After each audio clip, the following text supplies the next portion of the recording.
নোয়াপাড়া বিধানসভার বিধায়িকা মঞ্জু বসু সঙ্গে প্রাক্তন বিধায়ক সুনীল সিংয়ের দ্বন্দ্ব প্রকাশ্যে।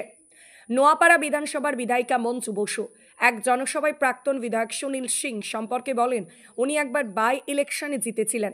সুনীল সিং কখনো বিজেপি কখনো তৃণমূল লোক বুঝে উঠতে পারে না তিনি কোন দলে। শুভেন্দু অধিকারী যেদিন গারুলিয়া এসেছিলেন সেই দিন শুভেন্দু অধিকারী পদ্মফুল দিয়েছিলেন সুনীল সিংকে। মঞ্জু বসু বলেন, তিনি বিজেপিতে পা রাখার জন্য প্রস্তুত, তৃণমূলের টিকিট পাবেন না, তাই আগে থেকে বিজেপিতে পা রাখার চেষ্টা করছেন। তার পরিপ্রেক্ষিতে এবারে মুখ খুললেন তৃণমূলের প্রাক্তন বিধায়ক সুনীল সিং। তিনি দাবি তোলেন, তাকে তৃণমূলের কোনো মিটিংয়ে বা মিছিলে ডাকা হয় না। আজ তৃণমূলের একটি সভা ছিল গারুলিয়ার আজাদ হিন্দ সংঘের মাঠে সুনীল সিংয়ের বাড়ির সামনে, সেখানেও ডাকা হয়নি তাকে। তিনি দাবি করেন, আমি তৃণমূল কংগ্রেসের ওয়েটিং লিস্টে আছি, 24-এর এমপি ইলেকশনের পর থেকে আমাকে আর ডাকা হয় না। এখন যিনি বিধায়িকা মঞ্জু বসু, তাকে কেউ পায় না, তিনি কোথায় থাকেন কেউ জানে না। মঞ্জু বসু যতবার ভোটে দাঁড়িয়েছেন আমি পাশে থেকে তাকে জিতিয়েছি, আমি বিধায়কের জন্য কোণঠাসা হয়ে আছি। প্রাক্তন বিধায়ক বনাম বর্তমান বিধায়কার সঙ্গে দ্বন্দ্ব প্রকাশ এলো। হ্যাঁ, এই তো এটা তো বিধায়ক একবার হয়ে গেছে, বাই ইলেকশনে বিধায়ক হয়েছিল, ইলেকশন হলে পাবে না। কারণ আমি 2021 সালে যে ইলেকশন হলো সে কিন্তু নিজের ওয়ার্ডই হেরে গেছে এবং ভোট মাত্র পেয়েছে।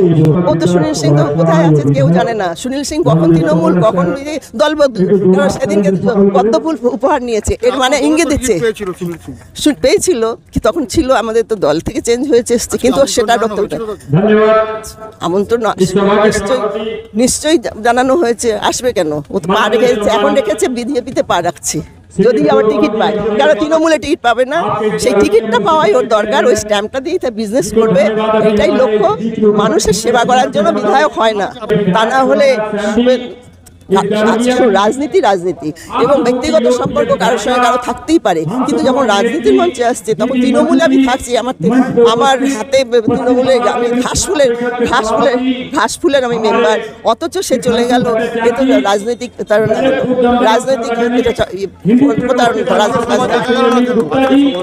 ওই জন্যই যায়নি, হয়তো আস্তে আস্তে ঘর করছে, ওইদিকে বিজেপিতে যাবে। পদ্মফুল উপহার দিচ্ছে মানে কি? পদ্মফুল উপহার দিচ্ছে। আমাকে কোনো ইনভাইট করা হয়নি, আমি তৃণমূল কংগ্রেসের ওয়েটিং লিস্টে আছি, কখনো আমাদের জানানো হচ্ছে না 2024-এ এমপি ইলেকশনের পরে না, জানানো হচ্ছে না। কেন? এটা পার্টি বলতে পারবে, আমি বলতে কেন ওটা আমি শব্দ বলতে পারবো না, এটা পার্টি বলতে পারবে। বিধায়ক কি বলেছেন? আরো কোনো বিধায়ক বলেছে? এই বিধায়িকা কি বলেছেন? এই বিধায়িকার মতন নেই। দুয়ারে সরকার যেমন হচ্ছে, দুয়ারে বিধায়িকা নেই এখানে। নওপাড়া বিধানসভাকে বিধায়িকা কেউ পায় না, বাড়িতে গেলেও পায় না, আর গেলেও 3 ঘন্টা বসতে হয়। তো উনি দুয়ারে সরকার, উনি বিধায়িকা, আর দুয়ারে বাড়িতেও বিধায়িকা নেই। আমি বিধায়িকার নামে বলছি। আর বিধায়িকা কী বলবেন আমার ব্যাপারে? 2011-তে ও যখন দাঁড়িয়েছিলেন তখন আমি গারুলিয়া পৌরসভার চেয়ারম্যান, উনার 9000 ভোটে লিড দিয়েছিলাম। ইয়েস, 2021-এ পুরো নওপাড়া বিধানসভা হেরেছিলেন উনি, সব জায়গায় হেরেছিলেন। গারুলিয়া আমি 3300 ভোটে লিড দিয়েছিলাম। 2018 বাই ইলেকশন হয়েছিল, তৃণমূল কংগ্রেসে 21000 ভোটে আমি লিড দিয়েছি। আজকে পরিস্থিতি এমন হয়ে গেছে 1500 মধ্যে এসে গেছে। আমি প্রত্যেক বছর প্রত্যেক ইলেকশনে আমি তৃণমূল জিতিয়েছি। তার মানে এইটা নাকি আমি জিতিয়েছি, মমতা ব্যানার্জির আশীর্বাদ, আমাদের পরিশ্রম, আমাদের কর্মী পরিশ্রম জন্য আমরা তৃণমূল কংগ্রেস জিতিয়েছিলাম। আপনার উপনির্বাচনে মঞ্জু বসুর নাম তো একবার বিজেপির তালিকাতেও দেখা গেছিল। উনি বলছেন আমাকে যে কবে তৃণমূল কবে বিজেপি। 2018-তে বাই ইলেকশন হয়েছিল, উনি এয়ারপোর্টে বসেছিলেন, ভারতীয় জনতা পার্টি প্রার্থী হওয়ার জন্য এয়ারপোর্টে উনি বসেছিলেন।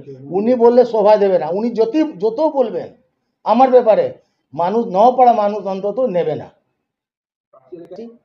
দল নিশ্চয় বুঝতে পারবে, দল যখন সময় আসবে ঠিক আমার ডাকবে। ব্যুরো রিপোর্ট, সঠিক বার্তা।